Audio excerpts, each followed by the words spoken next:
प्यारे बच्चों, आपका दिन मंगलमय हो। अगर आप नए हैं तो इस चैनल को सब्सक्राइब कर लें। आज हम शुरू करेंगे पाठ नंबर 10, जिसका नाम है डॉक्टर APJ अब्दुल कलाम। इसके बारे में सभी जानते भी हैं और जिनको नहीं पता है वो भी इस वीडियो को पढ़ करके उनके बारे में सब कुछ जानकारी हासिल कर लेंगे। तो पहले हम करेंगे शब्दार्थ। मछुआरा, समुद्र से मछली पकड़ने वाला।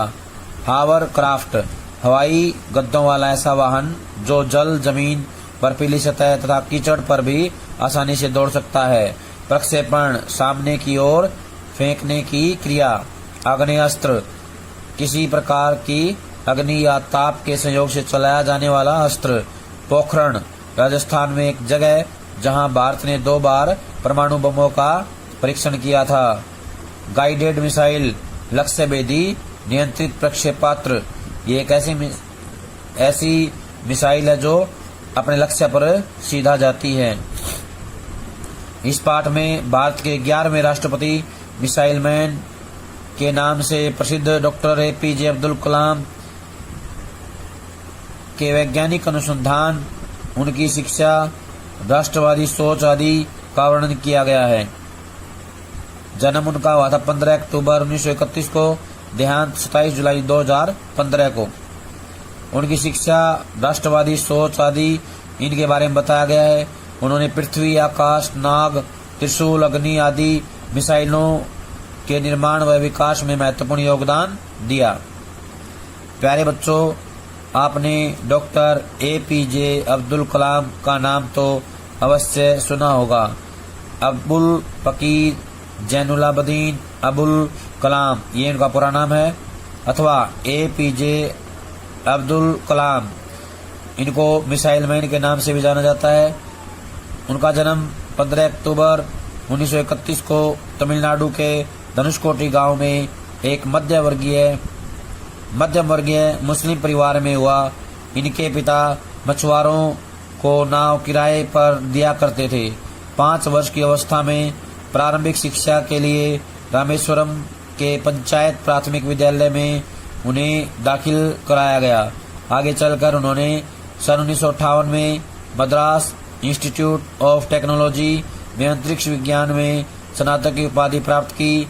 उन्होंने स्नातक की उपाधि प्राप्त करने के बाद हावर क्राफ्ट परियोजना पर काम करने के लिए भारत सरकार के रक्षा मंत्रालय, रक्षा अनुसंधान एवं विकास संस्थान में प्रवेश लिया।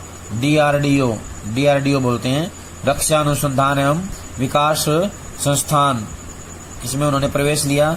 प्यारे विद्यार्थियों, सन 1962 में डॉक्टर APJ अब्दुल कलाम भारतीय रक्षा अनुसंधान संगठन में आए। यहाँ उन्होंने सफलतापूर्वक कई उपग्रह प्रक्षेपण कर अनेक परियोजनाओं में अपनी महत्वपूर्ण भूमिका निभाई। परियोजना निदेशक के रूप में उन्होंने भारत के पहले स्वदेशी उपग्रह प्रक्षेपण यान SLV-3 का निर्माण कर रोहिणी उपग्रह सफलतापूर्वक अंतरिक्ष में प्रक्षेपित किया। प्रक्षेपित होता है सामने की ओर फेंका, यानी कि उन्होंने उस उपग्रह को अपने स्थान पर भेजा।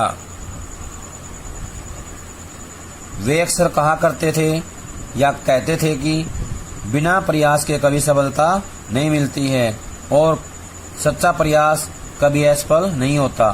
उनकी सच्ची लगन और प्रयासों से ही सब कुछ सफल रहा। सन 1992 से 1999 तक वे रक्षा मंत्री के विज्ञान सलाहकार तथा सुरक्षा शोध और विकास विभाग के सचिव रहे। उन्होंने रणनीतिक प्रक्षेपास्त्र प्रणाली का उपयोग आग्नेयास्त्रों के रूप में किया। इसी प्रकार पोखरण में दूसरी बार परमाणु परीक्षण भी परमाणु ऊर्जा के साथ मिलाकर किया। इस तरह भारत ने परमाणु हथियार के निर्माण की क्षमता प्राप्त करने में सफलता अर्जित की। डॉक्टर कलाम ने भारत के विकास सत्र को सन 2020 तक विज्ञान के क्षेत्र में अत्याधुनिक करने के लिए एक विशिष्ट सोच प्रदान की। वे भारत सरकार के मुख्य वैज्ञानिक सलाहकार के पद पर भी नियुक्त किए गए थे। प्यारे बच्चों, मिसाइल मैन के रूप में प्रसिद्ध डॉक्टर APJ अब्दुल कलाम ने अपना पूरा ध्यान गाइडेड मिसाइल के विकास पर केंद्रित किया। जमीन से जमीन पर मार करने मिसाइल प्रणाली को पृथ्वी और टेक्निकल कोर व्हीकल मिसाइल को त्रिशूल नाम दिया गया।